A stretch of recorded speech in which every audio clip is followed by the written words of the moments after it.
a cargo de David Kapkin, servidor del Evangelio. Una lectura y explicación de los textos bíblicos de la liturgia católica dominical.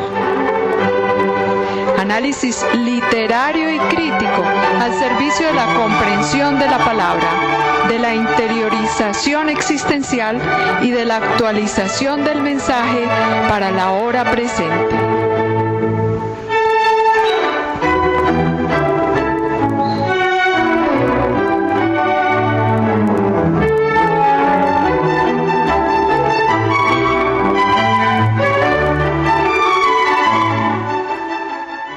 Amables oyentes, estamos de nuevo con nuestra palabra del domingo, que se origina en la voz de Jesucristo. Un saludo muy especial para todos los que acá en Medellín nos escuchan y también para todos los que siguen nuestros programas por la red en todo el mundo.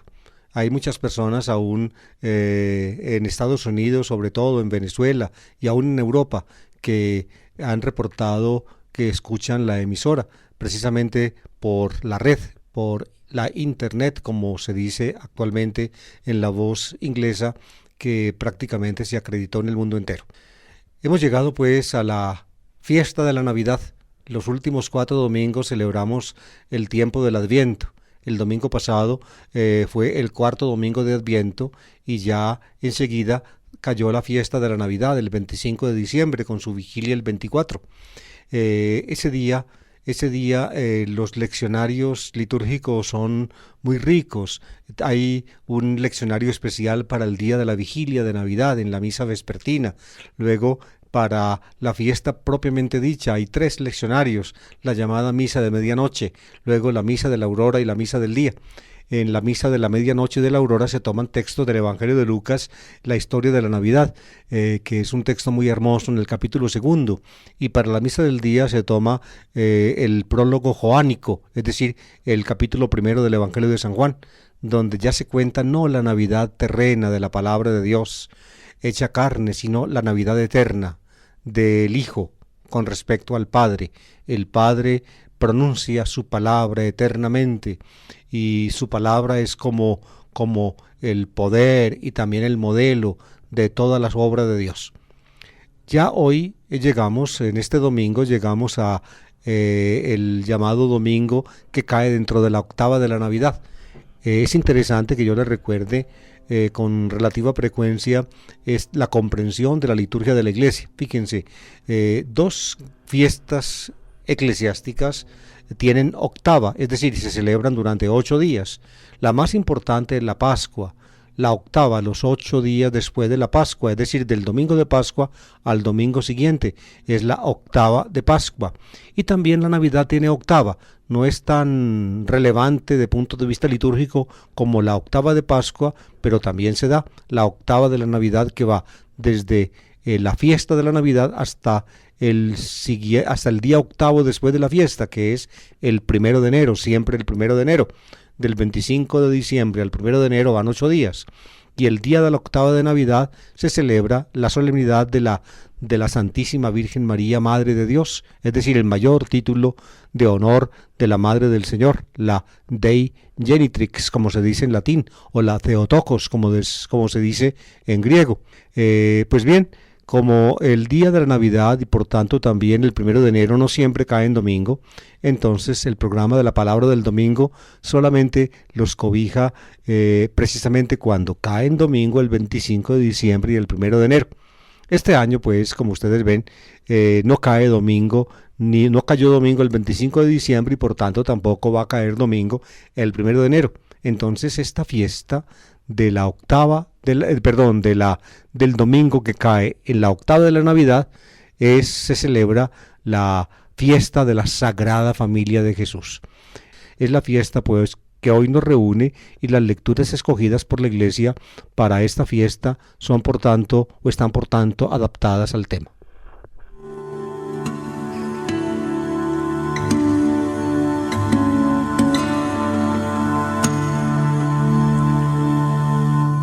La fiesta de la Sagrada Familia es relativamente reciente en los esquemas litúrgicos de la Iglesia Católica.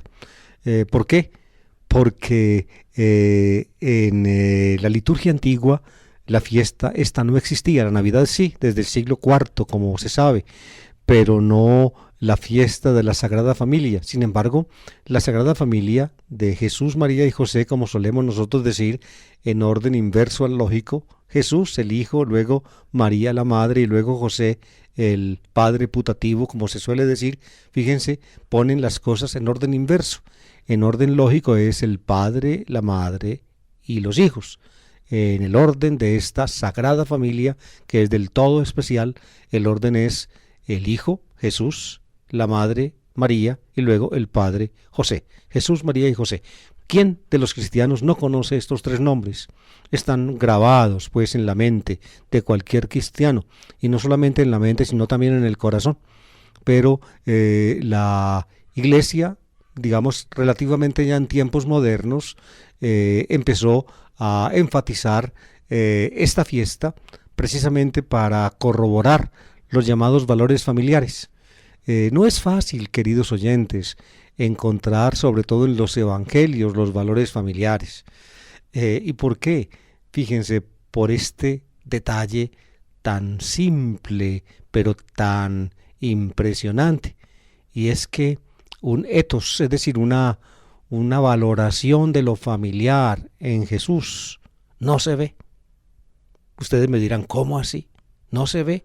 Jesús, cuando llegó el momento de su toma de conciencia acerca de la misión que Dios le había encomendado, dejó Nazaret, por tanto dejó su familia, dejó a su madre y dejó sus familiares, que en los evangelios son llamados sus hermanos, los dejó y se fue a Cafarnaúm, y en Cafarnaúm empezó a actuar de cuenta propia. Esto ocurrió después de su contacto con Juan Bautista y de su bautismo. Ese hecho como que le despertó a Jesús, según el designio divino, la conciencia de que había sonado el momento de su revelación, del comienzo de su actividad pública. Y no lo hizo en Nazaret, cuenta Marcos, sino que se fue a Cafarnaúm y allí empezó a actuar. Y cuenta Marcos también que la actuación en Cafarnaúm le trajo a Jesús problemas con las autoridades, tanto políticas como religiosas, y empezaron pues a seguirle la pista a Jesús. Y de esa manera a ponerse en peligro él, como metiendo la cabeza en la boca del lobo. Llegó la noticia a Nazaret de que Jesús estaba pasando por dificultades, y entonces la gente de Nazaret, su madre y sus hermanos, como dice Marcos, hiparaftu, los allegados a él salieron de Nazaret hacia Cafarnaúm con el fin de cratise aftón, con el fin de apresarlo, de ponerlo a buen recaudo, porque la actuación de él daba la impresión de que el hombre no estaba en sus cabales, es decir, se estaba metiendo él en gravísimos problemas. Y cuando su familia sospechó eso, tenían toda la razón. Jesús llega, o la familia de él llega a Cafarnaúm, pero Jesús no se deja poner a buen recaudo como ellos pensaban regresarlo a Cafarnaúm con ellos, a Nazaret con ellos, pero él no lo hace. Y esta especie de rompimiento, llamémoslo así, de Jesús con los suyos, con su familia, tiene una repercusión muy grande en su manera de ver la vida. ¿Por qué? Porque para él entonces su Padre es exclusivamente Dios, y su familia son sus discípulos, o la gente que escucha su mensaje y lo pone en práctica. Así lo dice él en varios puntos del Evangelio de Marcos. Y por eso, cuando él quiere enfatizar en forma, digamos, agresiva, la decisión que hay que tomar cuando uno quiere ser discípulo suyo, a veces se refiere a circunstancias familiares. Dice que hay que dejar padre y madre, que hay que dejar hermanos y hermanas, que hay que dejar aún mujer e hijos, cuando uno siente el llamado de él, porque en ese momento él se convierte, para el que quiera ser discípulo suyo, en lo único que tiene importancia en la vida. Así Jesús. Por eso, si esa era su mentalidad, si de esa manera él enfatizaba, o mejor dicho, aplicaba a los demás, digámoslo así, la convicción que él tenía con respecto a Dios su Padre, es decir, para él valía su Padre Dios, exclusivamente. Por tanto, entonces, los que querían seguirlo a él, debían tenerlo a él como el valor absoluto. De ahí que ahí se explica lo que les indiqué antes, que en Jesús no se aprecia muy marcadamente, por no decirlo demasiado duro, un ethos familiar, es decir, un énfasis en valores de familia.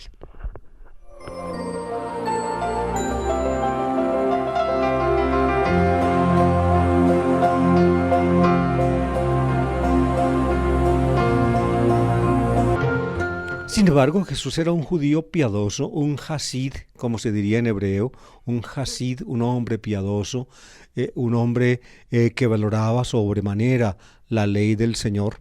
En tiempos de Jesús, un libro judío que no alcanzó a entrar en la Biblia, el libro de Ben Sira, así se llama. Nosotros los católicos lo llamamos eclesiástico, porque es un libro, digamos, para lectura en la comunidad. La eclesía es la asamblea reunida. Entonces, como este libro es para lectura dentro de la asamblea, entonces los tradentes latinos de la Biblia llamaron este libro el eclesiástico. En hebreo su nombre es Ben Sira. No entró en la Biblia, es decir, no pertenece al canon hebreo de la Biblia. Durante muchos años, siglos, solamente se conoció la traducción griega de este libro. Se conoció en griego. Lo traían los códices antiguos griegos de la Biblia, donde la Biblia hebrea había sido traducida al griego. El libro también fue traducido al griego y fue conservado en esos conjuntos de libros, la Biblia griega. Septuaginta fue la primera traducción y la más importante traducción de los libros hebreos de la Biblia al griego. Pues entre ellos se conservó el libro del eclesiástico. Hasta que a principios del siglo pasado, queridos oyentes, en unos trabajos que estaban haciendo en la sinagoga del Cairo, un antiguo edificio judío en el Cairo, encontraron como un muro falso y lo abrieron, y detrás del muro encontraron un recinto que los antiguos judíos llamaban Genizá, el lugar donde guardaban los libros a los cuales no tenía la gente, en general de la gente, acceso. Los libros, por tanto, apócrifos, es decir, escondidos. Escondidos significa la palabra. La gente que llegaba a la sinagoga podía leer las escrituras, la Torá, los profetas, los escritos bíblicos, pero estos libros eran libros reservados y por tanto los guardaban en un recinto especial, la Genizá. Pues alguna vez en la historia, en la milenaria historia de la sinagoga del Cairo, fíjense, se tapió la entrada de la Genizá y el siglo pasado destaparon la entrada y encontraron allí, queridos oyentes, el texto hebreo del libro del eclesiástico.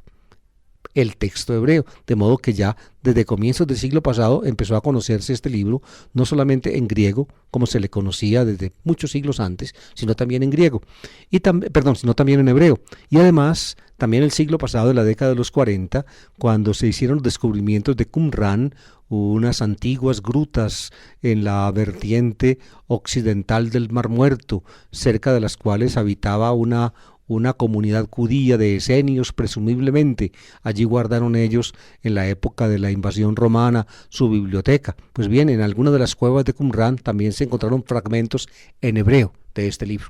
El libro, por tanto, fue compuesto en hebreo, luego traducido al griego. Durante muchos siglos solamente se conoció la traducción griega. Pues bien, la primera lectura de este día está tomada del libro del eclesiástico, el libro de Ben Sira.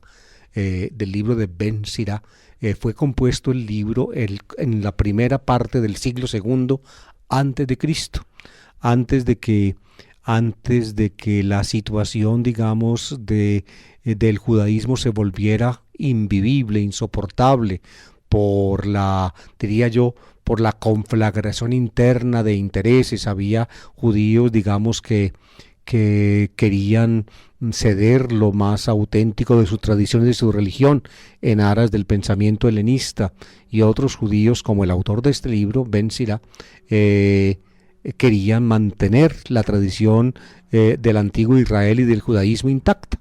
En esa época se compuso pues el libro del eclesiástico o Ben Sira, primera parte del siglo II antes de Cristo.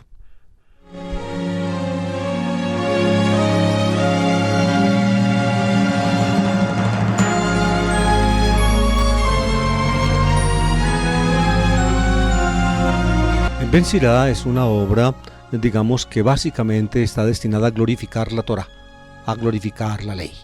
Por tanto, la palabra de Dios hecha Torá para Israel, se muestra la identificación de la Torá con la sabiduría misma de Dios y se le da prácticamente a la Torá, diría yo, una primordialidad que la hace entroncar en Dios mismo antes de toda historia, prácticamente antes de toda creación.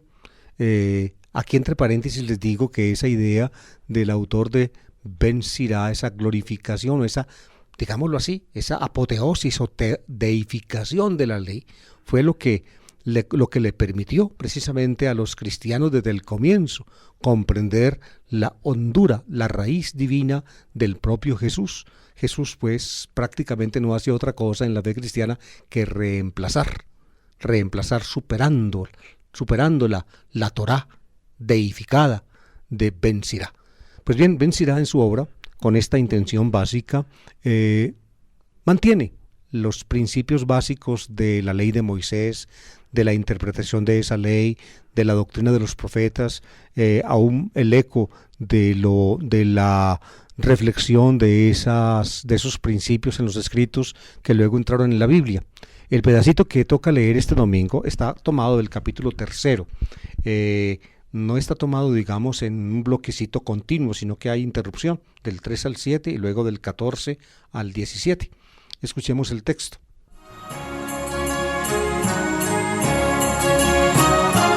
Pues bien, fíjense, les decía yo que las reflexiones de Ben Sirá se originan en la comprensión misma de la ley de Moisés. En este caso se trata del cuarto mandamiento del Decálogo, que aparece en Éxodo 20 y Deuteronomio 5, honrarás a tu padre y a tu madre para que vivas largos años sobre la tierra que el Señor Dios te dará. Ese es más o menos el tenor del mandamiento del Decálogo. Fíjense cómo lo comenta Ben Sirá. Dios hace al padre más respetable que a los hijos y afirma la autoridad de la madre sobre la prole. El que honra a su padre expía sus pecados. El que respeta a su madre acumula tesoros. Fíjense, aquí está el verbo honra.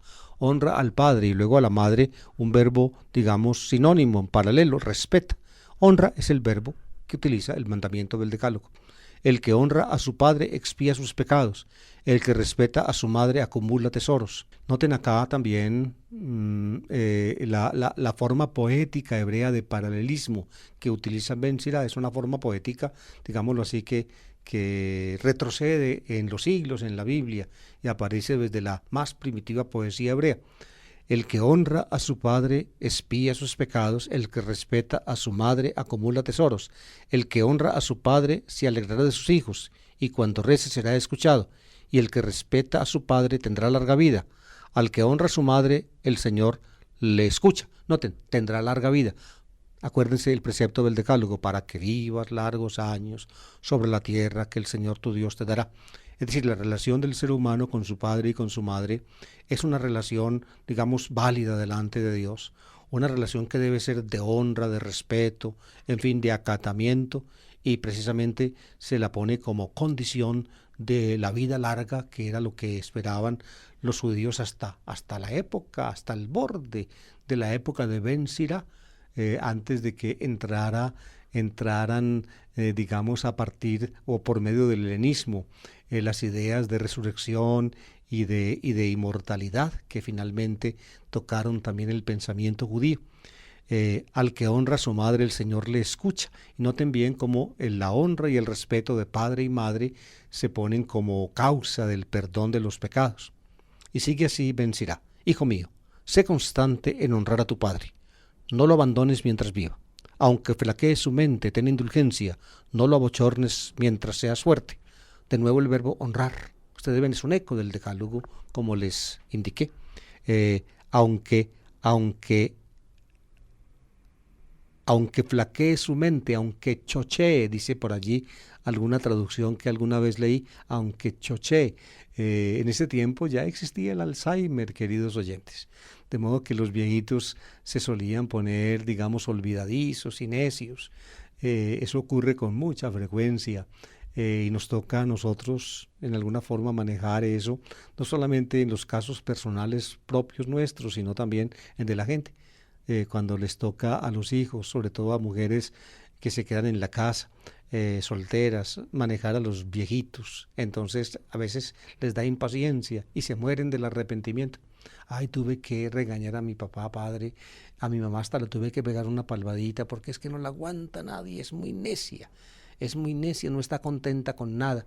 Y entonces le queda pues a los hijos que cuiden a los padres ancianos a veces un sentimiento, digamos, de arrepentimiento, precisamente porque la paciencia de los seres humanos es limitada y la edad va trayendo, como dice aquí el texto, va haciendo flaquear la mente, va haciendo chochear, y entonces a los que les toca cuidar este tipo de ancianitos, entonces se les pide un colmo de paciencia difícil de alcanzar.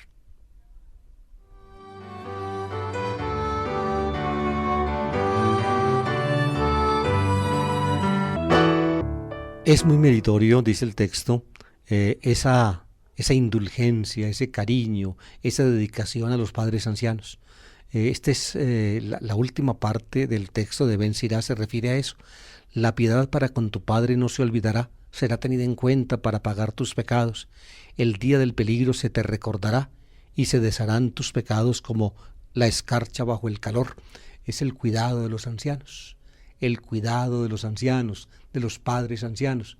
Ya en ese tiempo, pues siglo II antes de Cristo, ya se daban casos de ancianidad. La gente, la ancianidad en ese tiempo no alcanzaba los límites que hoy suele alcanzar y cada día más extendida, a los 90, a los 100 años.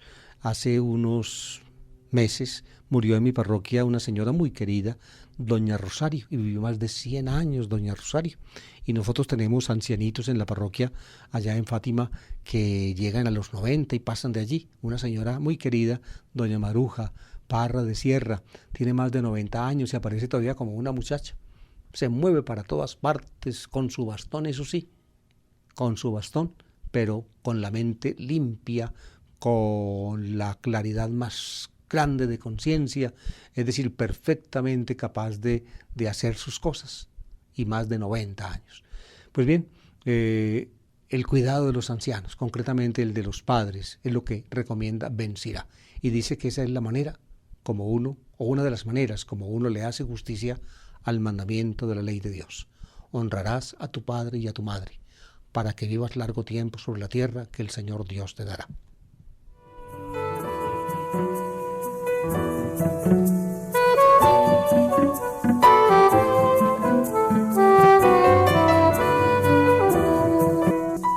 La segunda lectura está tomada, como la de casi todos los domingos, de una carta apostólica, en este caso la carta del apóstol San Pablo a los colosenses. Alguna vez les expliqué que la carta a los colosenses es considerada hoy por la mayor parte de los autores como una carta deuteropaulina, es decir, secundariamente de Pablo.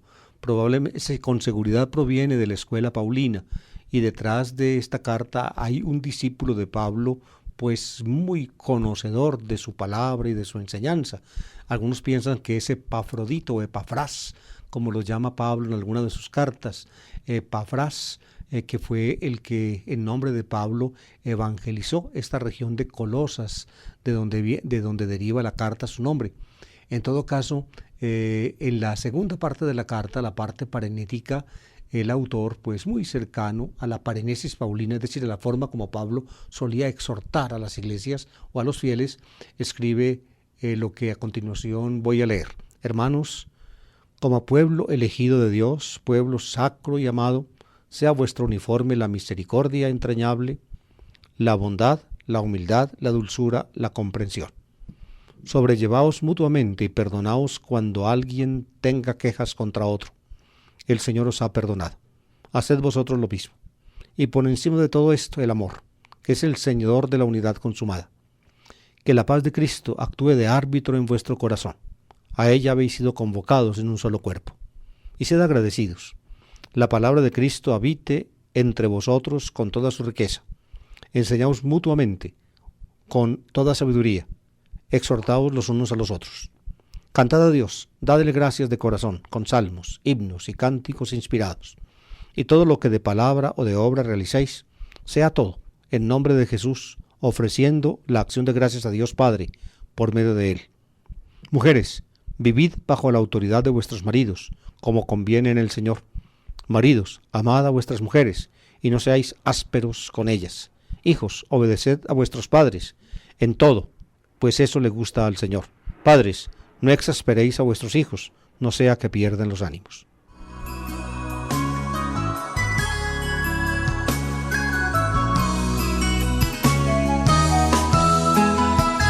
La exhortación, como acabamos de escuchar, prácticamente se resume en un punto, el amor, en diferentes ámbitos o con diferentes, llamémoslas, denominaciones. Dice que los cristianos debemos tener un uniforme, es decir, nos debemos distinguir todos de los demás por un uniforme. Es como el que usan los niños para ir a la escuela, o en determinados colegios, o en determinadas instituciones, en un equipo de fútbol. Los futbolistas se distinguen un equipo del otro por el uniforme distinto que tienen ambos equipos. El uniforme nuestro debe ser, oigan, la misericordia entrañable, la bondad, la humildad, la dulzura, la comprensión, que nos lleve a aguantarnos unos a otros y a perdonarnos cuando alguien tenga quejas contra el otro. Y prácticamente este uniforme que es la bondad, la misericordia, el perdón, es o se basa en el amor. El amor, agapi, dice Pablo, es un término, dice aquí el autor, es un término que también emplea Pablo muchísimas veces. El texto más hermoso, ustedes lo conocen, es el capítulo 13 de la primera carta a los Corintios, el himno de el amor, y agapi, el amor. Y luego viene una exhortación al agradecimiento, a la gratitud, ser agradecidos, la acción de gracias, Eucaristía. Y dentro de esta exhortación a la Eucaristía, a la acción de gracias, Pablo habla un lenguaje que inmediatamente hace pensar en las reuniones cristianas, donde se cantaba al Señor, donde se utilizaban salmos, himnos, cánticos inspirados, es decir, las reuniones cristianas que hoy todavía hacemos y que haremos siempre, tanto nosotros los católicos en la Eucaristía que llamamos nosotros, como también en otro tipo de reuniones litúrgicas o paralitúrgicas. Cantamos al Señor, nos reunimos, escuchamos su palabra y luego nosotros los católicos sobre todo celebramos la fracción del pan, como la llamaría Lucas, o todepnum dipnon tu Kyriou, como lo llamaría Pablo. Nosotros lo llamamos la cena del Señor, nosotros llamamos eso la Eucaristía o la Santa Misa. Todo eso se hacía. El autor de la carta a los Colosenses pues refleja acá evidentemente el ambiente del, llamémoslo, del culto cristiano en los comienzos. Y al final añade él una especie como de tradición ya parece bien conformada.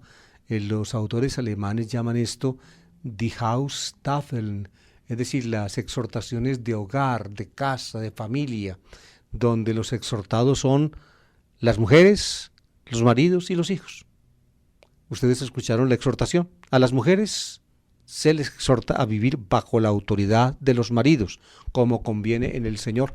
Noten acá, evidentemente, el cristianismo es de raíz judía, pero también en el mundo helenista, donde se sitúa esta carta, el predominio del marido sobre la mujer era un hecho.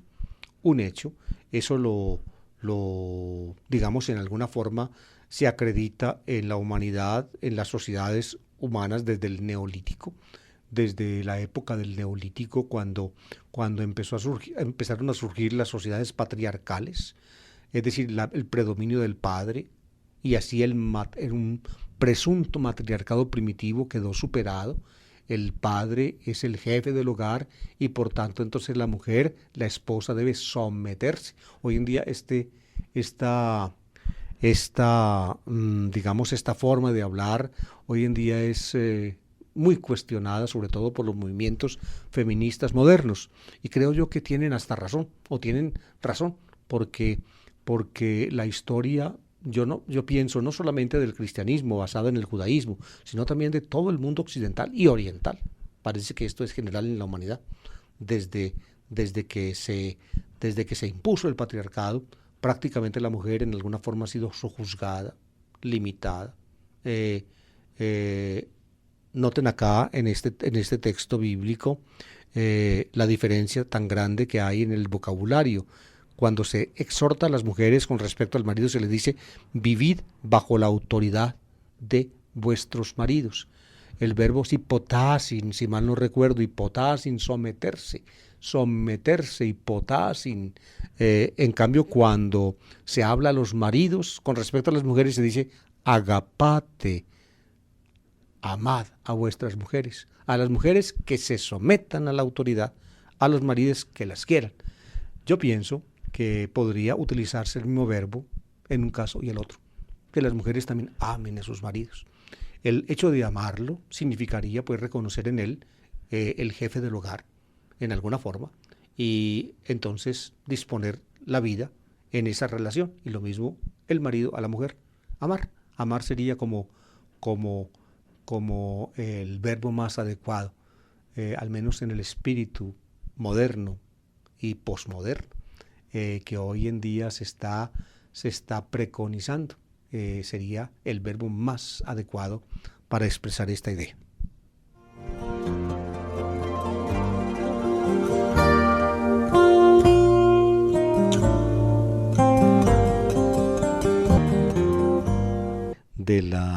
De la exhortación a los maridos se dice: y no seáis ásperos con ellas, ásperos, rudos, ásperos. Es de los machos, de los mamíferos, característica una cierta aspereza. Generalmente las hembras, no solamente humanas, es decir, las mujeres, sino en el reino animal, en los mamíferos, los machos son más rudos que las hembras, más rudos, y la naturaleza no dispuso eso arbitrariamente. Es decir, no es al macho en el reino animal, sobre todo entre los mamíferos, a los que les compete cuidar las crías, esas las mujeres. Por tanto, necesitan mayor delicadeza las mujeres, que son las madres, que los varones, que no lo son.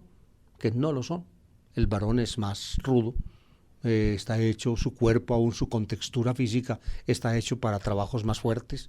La mujer tiene una contextura física más delicada, no desarrolla, o rara vez puede desarrollar la fuerza de un varón, y por tanto entonces se recomienda aquí a los varones, a los maridos, no ser ásperos con las mujeres.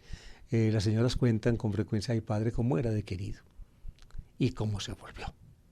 Ya uno no lo reconoce como era. Usted viera cómo era una miel conmigo, y ahora prácticamente no le puedo hablar porque me contesta con 3 piedras en la mano. Es una cosa que hay que pensar.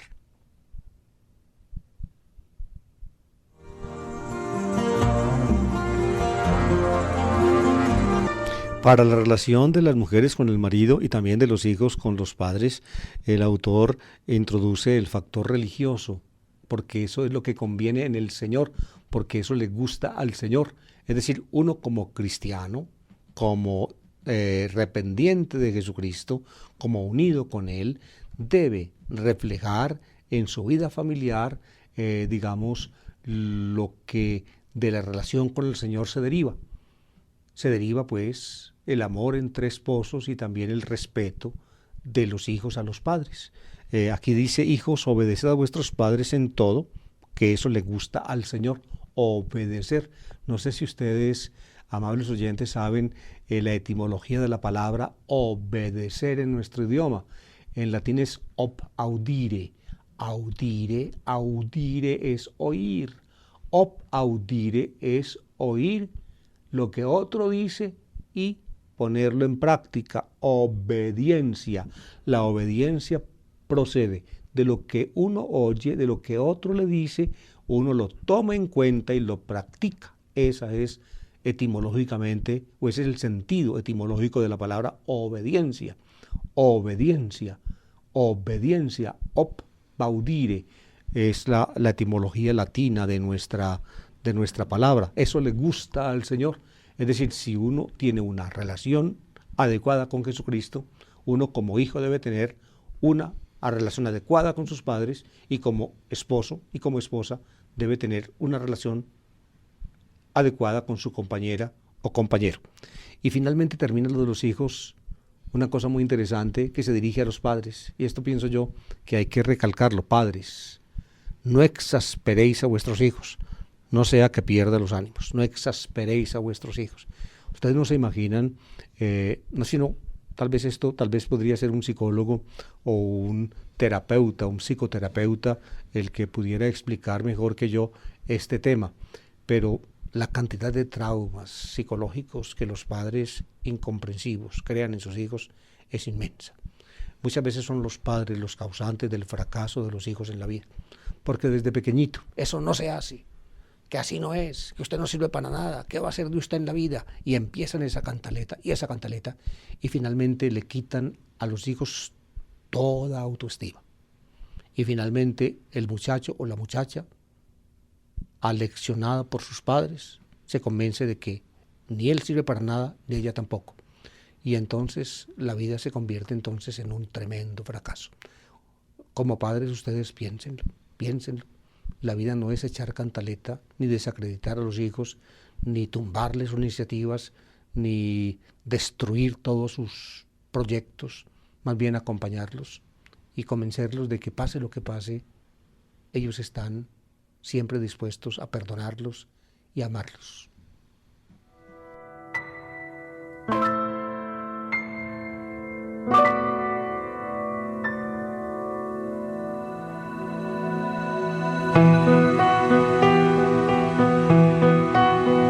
Para la fiesta de la Sagrada Familia, amables oyentes, la Iglesia prevé en la Reforma Litúrgica del Vaticano II 3 textos evangélicos, uno para el ciclo A, otro para el ciclo B, otro para el ciclo C.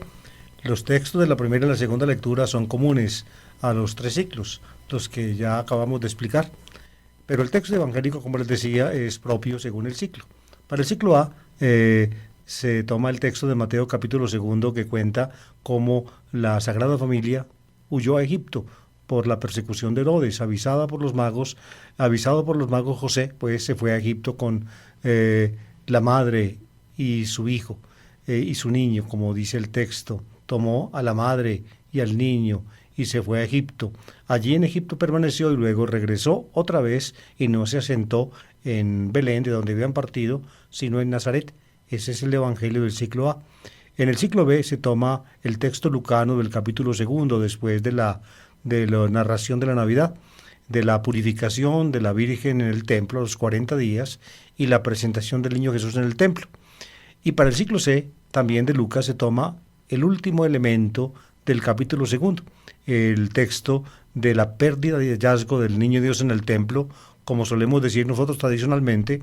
Esa es la fórmula que se emplea, por ejemplo, comúnmente en los misterios del Santo Rosario, el último, el quinto de los misterios gozosos, la pérdida y hallazgo del niño Dios en el templo. Precisamente, pues, es el texto que debemos comentar en el día de hoy, porque estamos en el ciclo C de los domingos.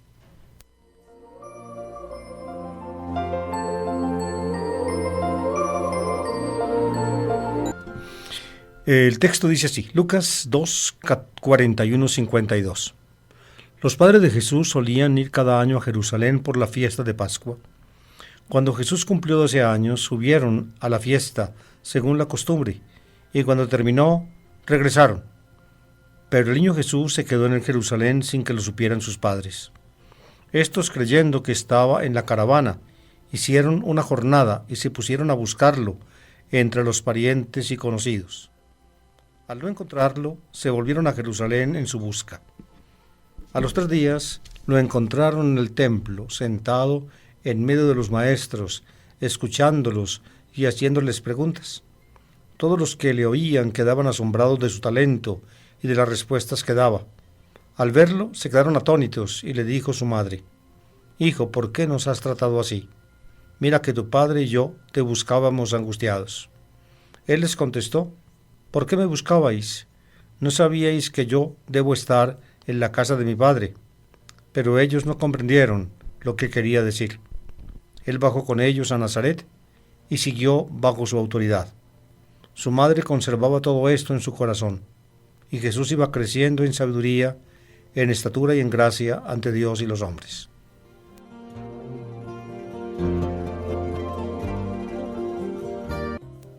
Unos pormenores acerca del texto, amables oyentes, son convenientes para que ustedes comprendan un poco mejor, digamos, la estructura del Evangelio de la infancia lucano. Precisamente mi comentario de Lucas, que ya va pues muy adelante en esta misma emisora, los días miércoles de 11 a 12 del día, les expliqué hace ya tiempo cómo está estructurado el Evangelio de la infancia de Lucas, tal como se le suele llamar. Fíjense, el texto básico comprende desde la anunciación a Zacarías hasta la presentación de Jesús en el templo. Así está estructurado, ese parece ser el material tradicional tomado por Lucas y luego arreglado por él. Comprende pues las dos anunciaciones, la anunciación del ángel a Zacarías, la anunciación del ángel a María en paralelo, y luego un episodio que conjunta los dos, que es la visitación de la Virgen a Isabel. Luego viene una segunda parte, es los nacimientos. Primero el nacimiento de Juan Bautista y la manifestación de que Juan es el profeta escogido por Dios. Esta se hace en el marco de la circuncisión de Juan a los 8 días de nacido, y termina con el canto de Zacarías. Zacarías le canta a Dios, recobra el habla y le canta a Dios: bendito sea el Señor Dios de Israel, porque ha visitado y redimido a su pueblo. Es el famoso canto de Zacarías al final del capítulo 1 del Evangelio de Lucas. Y termina con el llamado refrán del del crecimiento. Y el niño crecía y se fortalecía, así dice de Juan Bautista al final en 1:80 Lucas.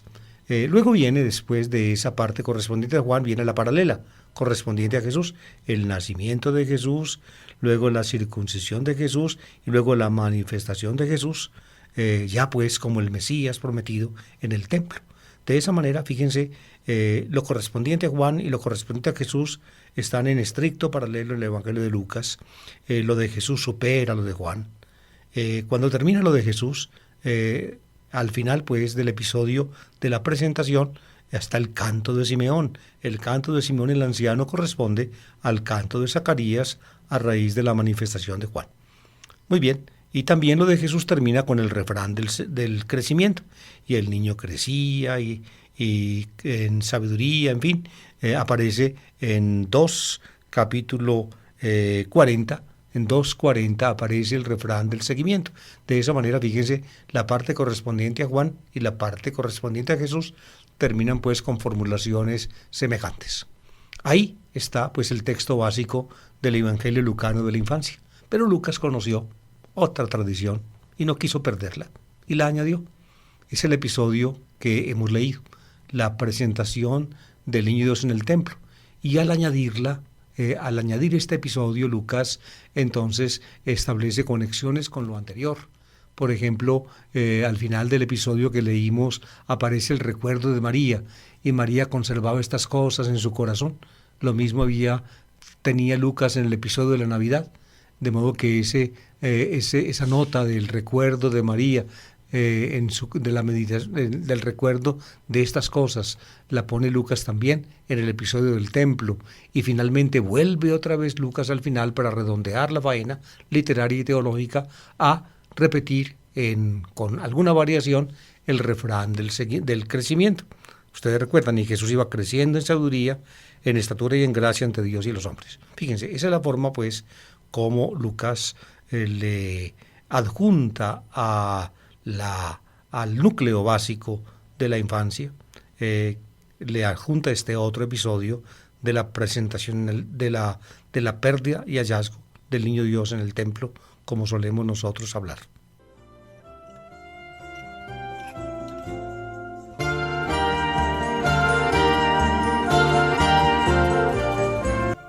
los judíos tenían varias fiestas de peregrinación, donde los judíos iban al templo a las grandes celebraciones. Una de ellas era la Pascua y los Ácimos, que caía en abril.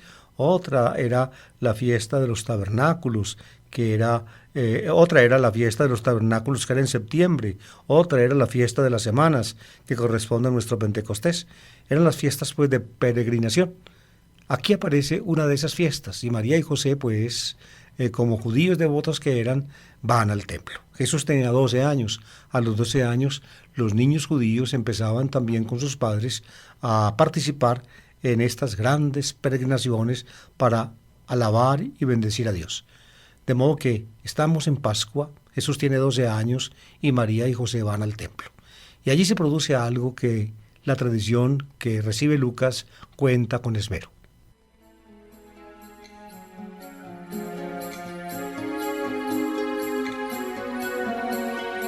El interés del relato, amables oyentes, no es pues mostrar la participación en la fiesta de María y José con Jesús. Fíjense, simplemente la fiesta es la Pascua, es solamente el marco que alberga el episodio. Simplemente se dice que María y José, cuando cumplió Jesús 12 años, subieron a la fiesta y cuando terminó se volvieron. Es decir, simplemente lo de la fiesta es secundario. Es una introducción que permite contar lo que sucedió. Y lo que sucedió no sucede en la fiesta, sino después de ella. ¿Qué sucedió? Que Jesús se quedó. Jesús se quedó en Jerusalén. Como había gente de Galilea que subía a Jerusalén, María y José no habían ido solos de Nazaret a Jerusalén, sino con otra gente del contorno. Y cuando regresaron, María y José pensaron que el muchachito, que ya estaba grandecito, tenía 12 años, estaba entrando o había entrado en la adolescencia, pues como juicioso niño que era, pues iba a regresar con los demás. Pensaron pues que estaba en la caravana de regreso. Pero cuando se cumplió una jornada, es decir, un día entero de camino de regreso, María y José notaron que no estaba el muchacho allí. Muy confundidos, entonces fueron a Jerusalén a buscarlo.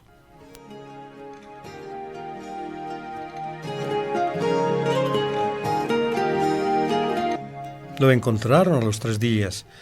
Cuando uno conoce la escritura, amables oyentes, uno puede evidentemente apreciar que no es casual esta mención de los 3 días, aunque también hay que reconocerlo, se desprende de la, digámoslo así, se desprende de la narración misma. Fíjense, ¿por qué 3 días? Porque estaban en Jerusalén y regresaron, no sabían que Jesús no estaba, hicieron una jornada de camino, descuenten un día. Luego volvieron a Jerusalén, otra jornada de camino, 2 días, y luego lo encontraron, 3 días. De modo que los 3 días bien puede responder a esa especie como de historificación estricta del relato. Pero pienso yo que los 3 días alunden a algo más, es el encuentro de Jesús. El encuentro de Jesús, ¿y dónde lo encuentran? Lo encuentran ni más ni menos que en el templo. ¿Y con quiénes lo encuentran? Pues lo encuentran con los maestros. Allí se reunían los maestros de la ley, los que enseñaban la Torá. Y el muchacho, pues precoz como era, estaba hablando con ellos. Los escuchaba, les preguntaba, les contestaba. Así cuenta la tradición. Lucas parece añadir acá que ellos...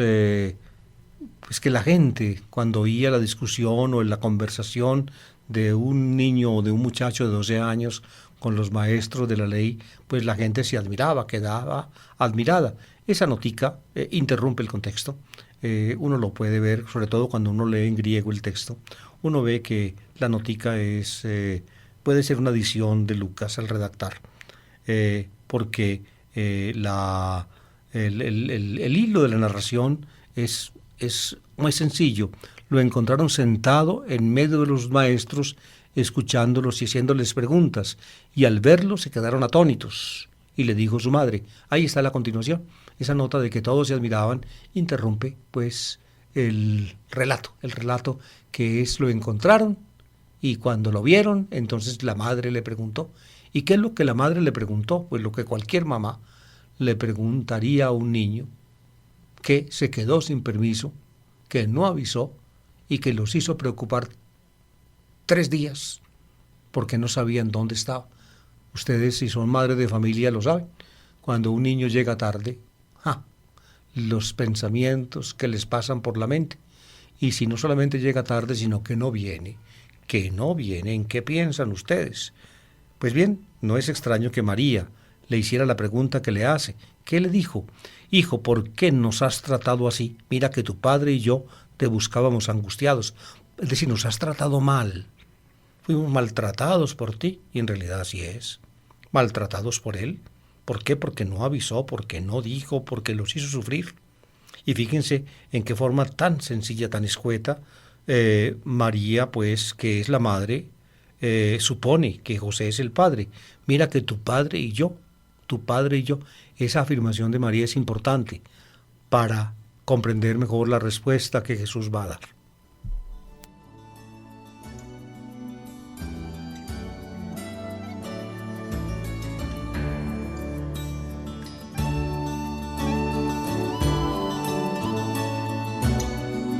Nos has tratado pues mal, hijo, dice María a Jesús, y añade,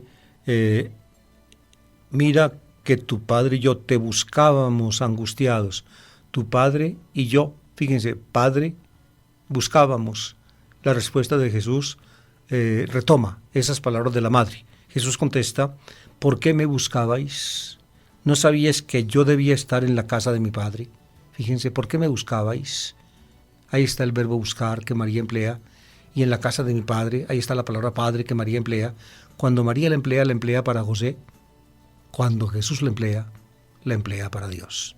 Ahí está el punto básico del relato, para Dios. María y José lo buscaban.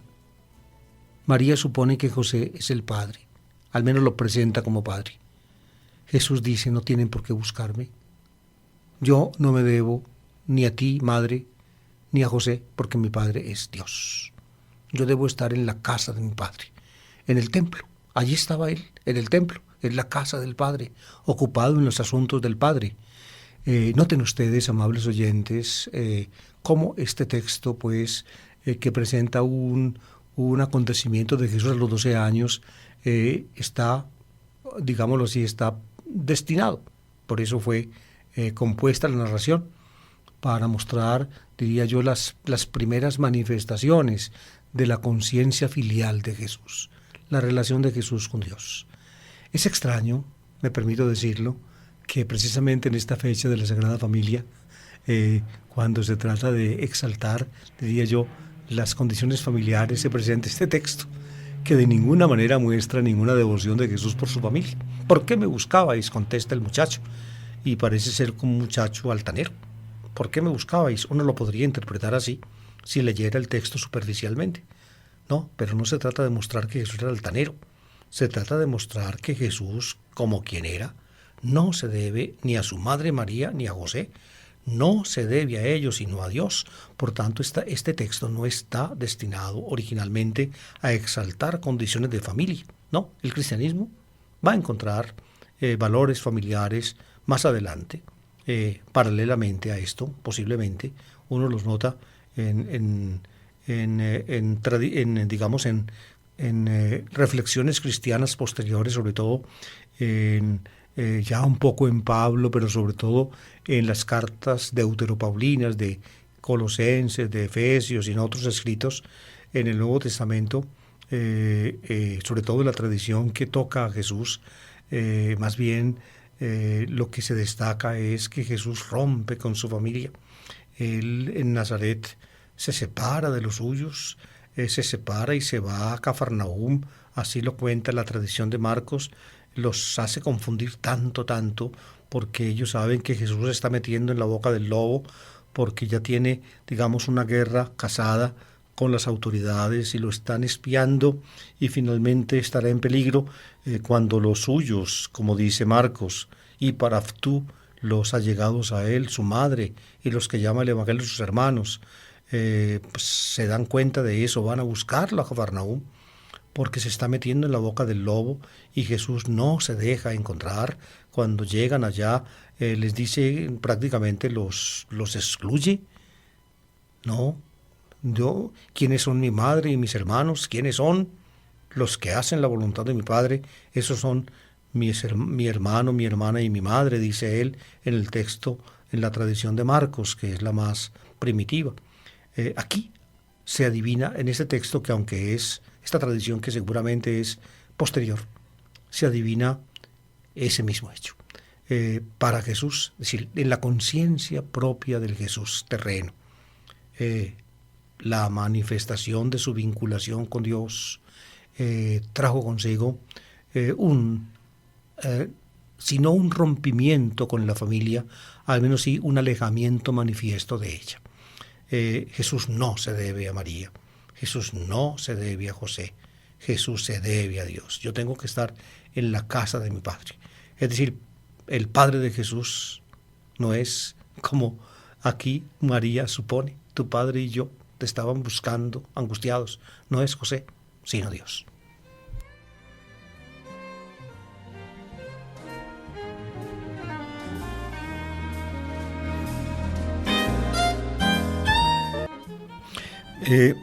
Y naturalmente, en el panorama del texto lucano, de la tradición que utiliza Lucas, María no entiende. Pues, ¿qué va a entender?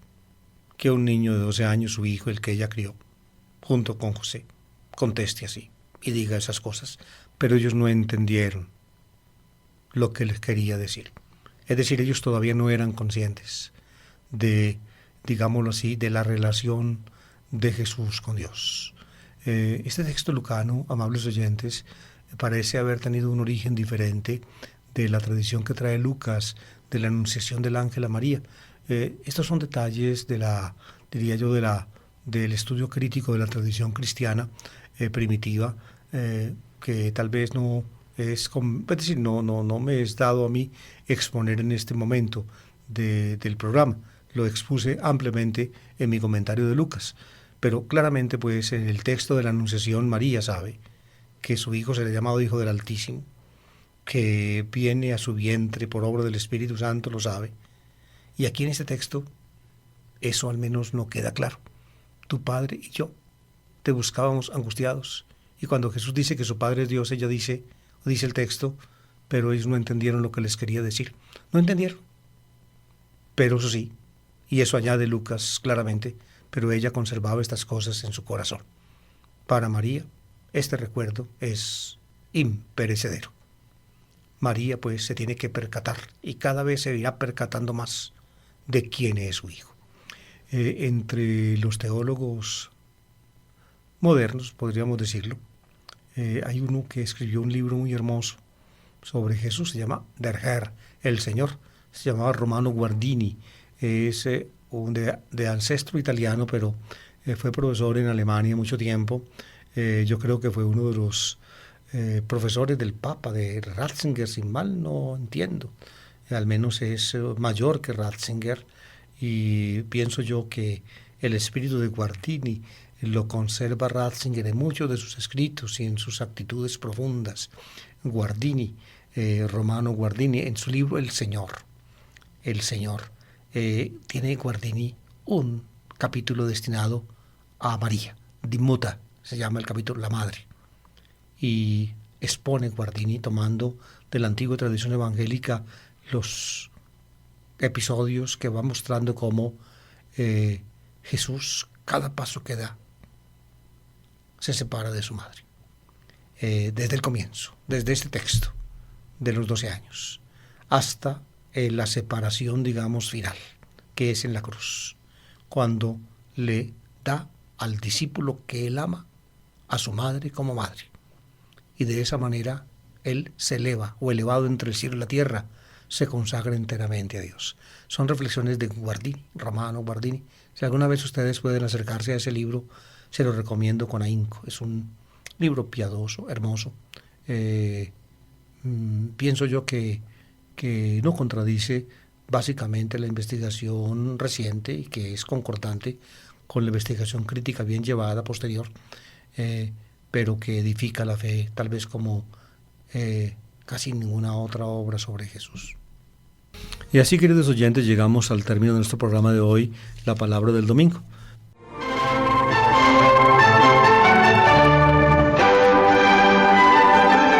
La palabra del domingo.